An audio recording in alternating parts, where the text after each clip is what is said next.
a lo planteado ahorita por Yomari, en el sentido del reconocimiento de este esfuerzo de elaboración del informe, que no fue un ejercicio inútil. Y en ese sentido quiero ponerle un matiz, no en polémica con anteriores preocupaciones que comparto, pero un matiz de valoración del ejercicio hecho y de lo mismo sucedido con el conjunto de los países. Observemos que meses atrás y un par de años atrás no podemos desconocer avances importantes en el terreno diplomático, en el contexto de las Naciones Unidas, de organismos intergubernamentales, y en el contexto diplomático por el gobierno colombiano, y avances desde luego internos muy fuertes y de posicionamientos. Desde una perspectiva histórica inmediata y lo sucedido en las últimas semanas,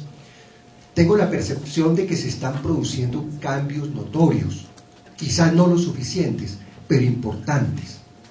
Cuando empezamos a visitar las embajadas y a hablar con organismos internacionales, con funcionarios de instituciones de cooperación, encontrábamos escepticismo frente a los resultados de nuestro propio informe, de sus conclusiones.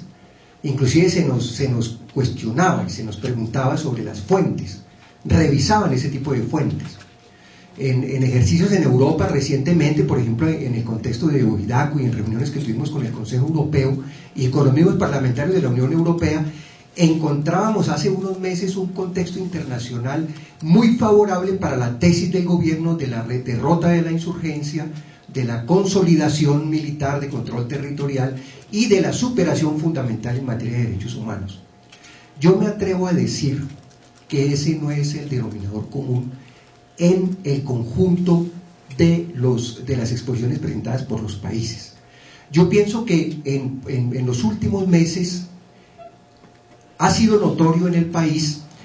una serie de factores, varios, que han incidido en las circunstancias, como por ejemplo el cómo ha estallado una profunda crisis humanitaria a partir, por ejemplo, de los llamados falsos positivos, la recurrencia con el fenómeno de las víctimas,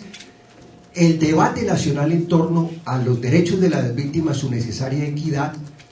y una serie de fenómenos también en el ámbito internacional que han cuestionado el tema de la tortura, el tema de la agresión militar, etc.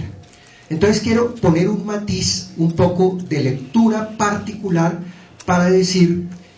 una primera percepción general de esta discusión es que en este país aún sobreviven circunstancias difíciles, complejas, de conflicto armado, de violencia, de persistencia de guerrillas, de persistencia de grupos armados irregulares, una desmovilización paramilitar que no logra la desactivación, sino por el contrario la persistencia de grupos que resultan actuando de la misma manera. Las voces críticas en materia de justicia, las voces en favor de los derechos de las víctimas, tiene muchísima relevancia la solidaridad y la exigencia en torno a circunstancias como la de los pueblos indígenas, el derecho a la consulta, los afrodescendientes, los defensores de derechos humanos, los sindicalistas, las mujeres, la diversidad sexual, los niños y las niñas y en general la población víctima en el contexto de violaciones y de conflicto armado. Hay una recurrencia en poner como un tema muy duro el tema del compromiso de las Fuerzas Armadas en la ocurrencia de homicidios, el tema de la desaparición forzada, el tema que le extraña al gobierno de la tortura, que ha sido un tema invisibilizado, porque como aquí hay desaparición, hay homicidio,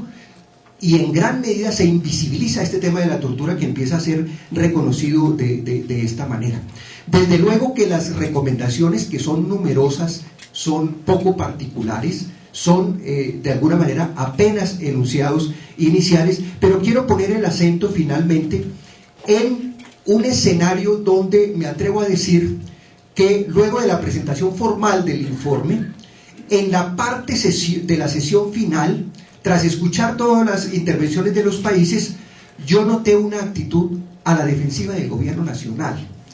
inclusive con ciertas reacciones que podríamos calificar un tanto de esfuerzo por reiterar planteamientos con los que no convenció,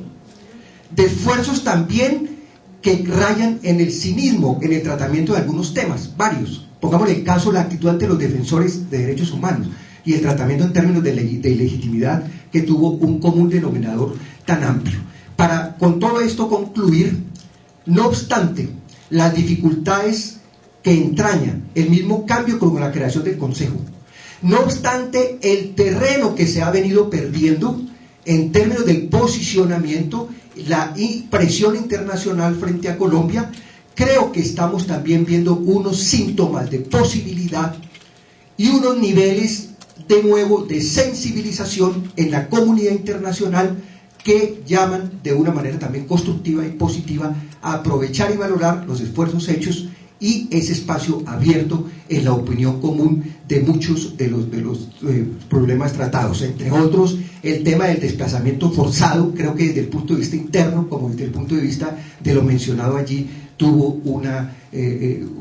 fuerte demanda. El tema de niños y niñas llama la atención, la utilización por los distintos actores, incluyendo el de las Fuerzas Armadas. El tema de los sindicalistas vuelve y aparece con mucha fuerza allí, que pienso que el resultado particular, en las condiciones que hemos venido trayendo y en las circunstancias posibles de lograr en el ámbito de la acción internacional, no nos arrojan solo elementos negativos, sino nos arrojan también razones, posibilidades y perspectivas para un trabajo. Termino diciendo, felicito el ejercicio unitario de las plataformas y de todas las organizaciones y la valoración en todo caso de la incidencia que se pudo tener en el resultado de estos hechos. Muchas gracias.